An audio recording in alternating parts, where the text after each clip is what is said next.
above all, not give up. So many people these days I see giving up, and they give up an inch before the touchdown. They give up right on the precipice of getting a phone call or a decision that could change their life forever. You can always find something to be thankful for as long as you're breathing. What else do you think entrepreneurs should be doing on a daily basis so they can go fight for their dreams? There he is. That's a crazy lion you have behind you. When I have a bad hair day, I put this lion up and it takes the emphasis away. I love it. I love it. Well, ladies and gentlemen, Mr. Henry Penix, super successful entrepreneur. He had me on his show not too long ago. Built his first company from 1 to 300 people, sold it, became a millionaire at 35, 36, somewhere in there. 35. And then launched a whole bunch of different businesses and getting involved in Starbucks and Subways and private schools and real estate and all over the map, technology companies. And he's now launched a new brand to be more public-facing, the Business Fighter. And if you know about his story and watch his content, you'll see about how he's been fighting his entire life, from the bankers who said no to him to grade school and standing up to bullies and maybe doing a little crazy things. Yeah. But he's the business fighter, and he's going to join us for a little bit here. Henry, welcome aboard, man. Yeah, thank you so much, Evan. As you know, I've studied your stuff and looked at your stuff. Last time we spoke, when I had you on my podcast, we were like brothers from another mother, and I so enjoyed the content that you have. You cut right through the fluff, get to the core, how to have fun, but you also get to the core of the issue and give people real things they can walk away with, and you're never wasting anyone's time. So I really appreciate that about you. Cool, man. Thank you. I'm curious from your side, why the decision to make this a public thing now? Like, why the show? Why not just keep building businesses? Why have a podcast, YouTube, Instagram? What's the motivating factor for you now? Yeah, well, I'm actually still building businesses. I'm still consulting, but I get this question asked a lot. Henry, why go forth with the effort? Because it's difficult to do this. It's not just an easy peasy. You pick up the camera and start talking. But I always thought if the Henry now could have talked to the Henry at 21 or 23 or 25, what would he say? And more than that, how much could he really help that guy back then? And when I got thinking about that, I thought, now in the age that everything's captured on video, people can use this for generations. And if I can help somebody miss a pothole here and there, I think there's a certain amount of experience that you need to go through yourself to build your character and your faith and all that.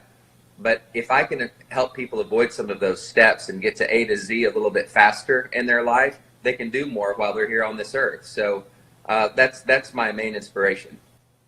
So our audiences are going to be pretty similar. I'm targeting entrepreneurs, people who are either in the early stage of just getting started or have had some success in trying to get to the next step. Your message of being the business fighter, I think, applies super well, because as an entrepreneur, nothing is handed to you. You got to fight for everything. You got people who tell you that your idea is stupid and you can't do this. What do you think are the biggest fights that entrepreneurs have to go through to get their goals to actually happen? Probably the fight within themselves. Can I do it? Am I worthy? Do I have what it takes? Against the backdrop of sometimes even family members saying, you shouldn't do this, you can't do this, don't you know what your mom and dad did? Don't you know where you come from? And, it's something. And Evan, I think, when you get a desire, and I think desire comes from my creator. The word desire in itself comes from the Latin root word sire, which means of the father. And I think when my creator gives me a certain desire in my heart, I also get equipped with everything I need to accomplish that desire. However, not everybody's going to understand that, sometimes not even family. So if I have something in my heart that's my desire and I'm committed to, and all these people are telling me, no, you can't, you're too young, you're too old, you're too big, you're too little, you're too rich, you're too poor, whatever the excuse, if they don't understand, Evan, that's okay, because it's not their desire, it's my desire. So I think when I hook in on that and I can really commit to it 1,000% and do what it takes, and above all, not give up. So many people these days I see giving up, and they give up an inch before the touchdown. They give up right on the precipice of getting a phone call or a decision that could change their life forever, but they walk away from things. They give things up. I've been involved in companies where the founder says, I'm done with it. And I'll look at it and take it. And in 30 days, something huge will happen that turned the whole thing around. And if he would have just hung on, or she would have just hung on one more day, sometimes one more week, one more month, and be encouraged that the desire they have in their heart is not on accident. That's purposeful. And if they follow that desire, they can succeed if they don't give up. And so how do you win that internal game? Yeah, I think through meditation. I think through surrounding yourself with like-minded people. I think finding people who have done what you've done successfully. I think that's always been a big one for me. I can surround myself with people who tell me why it won't work, or I can surround myself with people who tell me how it can work. And so I'm very careful in who I even hang around with. Birds of a feather flock together. You can go on and on with the sayings, but I think when you surround yourself with people that are positive, people that are uplifting, not in a fantasy world, but people who really have been there and done that you could admire and respect, I think that's where you get your encouragement to keep moving forward and win that internal struggle of, am I good enough? Am I white enough? Am I black enough? Am I rich enough? Am I poor? Like you can win those arguments with yourself and you can have success. And I think what's great too, especially now, is that even if you don't know somebody, you can watch their content. Like you can watch the Business Fighter show or listen to the podcast or follow on IG or follow me in my channel, and you get a little bit of Evan or a little bit of Henry in your life every day, even though you may never actually meet us, right? Like that opportunity was only available in books, I guess, before, but now it's opened up. No, 1,000%, and you hit the nail on the head. You have no excuse not to surround yourself with greatness now, and I'm not calling me or you great. But I'm just saying great content, great people that have overcome obstacles, people that before you didn't have access to. So the internet has become the great equalizer. It can put us in front of people that we couldn't even pay to see. People who have made decisions like you've made, like I've made, that want to give back, that want to bring the best content to people to help them move to that next level. You can do that now, and you can do it pretty easy. You can do it with the click of a button. So anyway, yeah, I'm with you, man. I would encourage people to do that and surround yourself. You can hear somebody in 20 minutes and learn what you could by reading a book that may take you a week to read. You can feel their spirit. You can see how they come across on the video, and in my opinion, that's one of the best ways to overcome that internal struggle. What kind of meditation do you do? Very quiet. Okay. I don't know many loud meditations though, Henry. No, I guess man, the chanting. Some people chant. Believe it or not, I know some people who crank the music to meditate, but I love getting in my car. I know in some states it's not, cars aren't that big of a deal, but where I'm from, they are. And sometimes I'll just go to a parking lot, or I'll get in a park, or I'll take a walk in the woods and just be by myself. And I like at least 20 minutes if I can, just schedule it in my day. I have a thing called the walk and talk in the mornings, and I'll return some calls, and then I'll put my headphones up and I'll just walk and think. And when I meditate, I start out with thinking of the things that I'm grateful for. Mm-hmm. And as I think of those things, Evan, it's amazing how creative ideas come in, and just being grateful. Just, thank you for the ability to walk and talk and be here in an amazing country, and et cetera, et cetera. Thank you for my family. You can always find something to be thankful for as long as you're breathing. And when I do that, when I start my meditations out that way, I always get creative ideas that pop in. I get solutions to answers that I've been thinking about sometimes for months, and it really works. So here's what I'm trying to figure out with meditation. I see it as two different options. One is present mindfulness, and then the other is a different state of consciousness. So when I meditate for 20 minutes, it feels like 20 minutes. But there's other people who can meditate for 20 minutes and feel like it was only 45 seconds. Right. Which one are you doing? Well, sometimes, like when I have a lot on my mind and I've set aside 20 minutes to meditate, it'll take 10 or 15 to get all the clutter out. I have to turn everything off. I have to totally be there. And then those next 10, 15 minutes for me seem like a minute, because if you truly clear your mind, and you know, you can talk about transcendence and all of that stuff, which that's, you know, a little far out there. But when you really clear your mind and you have nothing else there, and you come from an attitude of gratitude and of thankfulness, time begins to fly for me. I mean, it passes so quick, and then I miss it. So let's talk about daily habits. So meditation, super important for you. Surrounding yourself with something greater, whether that's consuming a podcast or video content or a book. What else do you think entrepreneurs should be doing on a daily basis so they can go fight for their dreams? Yeah, well, I think, you know, a lot of people, especially some people that I surround myself with, they're always wanting to be a part of a greater cause. They're always wanting to help others. And in some of the mastermind groups that I'm in, we found that unless you take care of yourself first, you can't help others. You know, the best made Ferrari runs out of gas. You got to go to the gas station.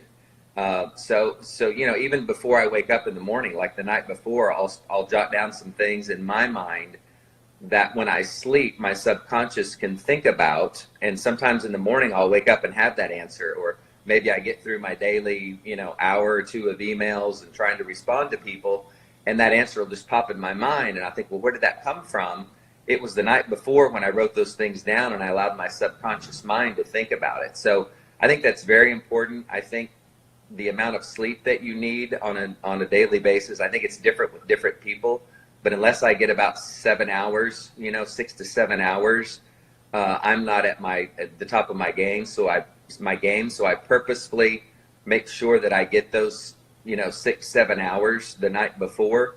I love doing my walk and talk. You know, it's a morning thing that I do. I already tell people, if you hear dogs in the background or birds, or if you hear me starting to pant, it's not because I like you that much. It's because I'm walking and talking. You know, like I'm just real with people and fit them into that part of my morning. And it's that ritual every morning that I can wake up with, listen to something inspiring. I may read a little bit, but something to really, you know, I'm in control of how I start my day. The world isn't. Like that's what you have to realize first. And if you're really in control, you're going to do those things that you know that are going to make you strong enough. You're that Ferrari filling yourself up with gas so that you can go out and help other people. But unless you do that first, you're not going to be able to fully be your best and help others. What are you listening to right now that gets you inspired in the morning? Evan Carmichael is one of the best. No, dude, I'm serious. Before I even knew who you were, when you interviewed other people and you took like the best out of certain people's interviews and you laid all that out, you know, like I said earlier, you cut through the fluff. That's really important, man. And I don't even think you know how many people you're really affecting positively. Yeah, I mean, honestly, it's a hard number to quantify, right? Like 300 million people have seen the videos. What does that even mean? No, feels I know. and how giant. many people have seen that and told other people? You know, you don't even, you know, you'll be up in the billions probably, honestly. Yeah. Yeah. Hard to wrap your head around, but something to be grateful for sure. No, but I love that. I love people who cut through the fluff and things that will inspire. Sometimes I won't listen to anything, any speech or anything. I'll just put on music that I love, you know, and I love all kinds of music. I listen to pop, I listen to rock, I listen to gospel, I listen to classical. I don't want to turn anybody off here by saying this, but probably last on my list is country and Western. Like, I like some of it. And I play a lot of instruments myself, but that's, you know, that would probably be further down on the list. But just listening to music, something that will inspire me and get me going, and on my walk and talks, if I'm not talking, to listen to that and you know, feed myself. Yeah, the last time we spoke, you had this wild saxophone behind you. I was expecting the saxophone, but then boom, giant lion now is showing up. Good memory, yeah. Okay, so that's how to kind of fight the internal battles. Now what about external? If you take one level up, what might be family, parents, friends, and then the next level up might be people who you need to, you know, work with, like bankers. And I think about your story with the bankers. They all said no, and then you said get in the car and like show me how to do one. Like tell me, instead of how not to make it work, help me make it work. Don't how do tell we me now? why I can't, show me how I can. Right. Yeah, Okay, I got the exact phrase wrong. But that mindset, right, of first to your family and then to the next circle out of people who you need to be involved in your business. How do you fight for that? Yeah, well, I think firstly, you've always heard the saying that it's hard to do business with family, and sometimes that's the case. But I've also seen very successful family businesses. So I think particularly with family, because I've had ideas before, Evan, that I've told my family and they have been vehemently against them. I mean, they've there's no way that could happen. And, that is, again, what I said about having a desire. That was my desire. It wasn't theirs. So I can't fault them for not believing in my desire or my dream, because it's not their dream. And then you have to make a decision specifically with family. Do I do business with family because they're family or because they're really qualified to help me, and they're really behind me? Sometimes you have to make that decision of, I love you, Mom. I love you, Dad. I love you, brother. I love you, sister. I love you, uncle. I love you, aunt. But I'm going to choose to have you part of just my family and not my business. Like sometimes, especially when your life is so consumed with business like mine is, sometimes you just have to say that. Like I could be a better son to you or an uncle to you or whatever than I could be a business partner. And you make that decision and you don't hold anything against them, again, because it's not their dream, it's yours.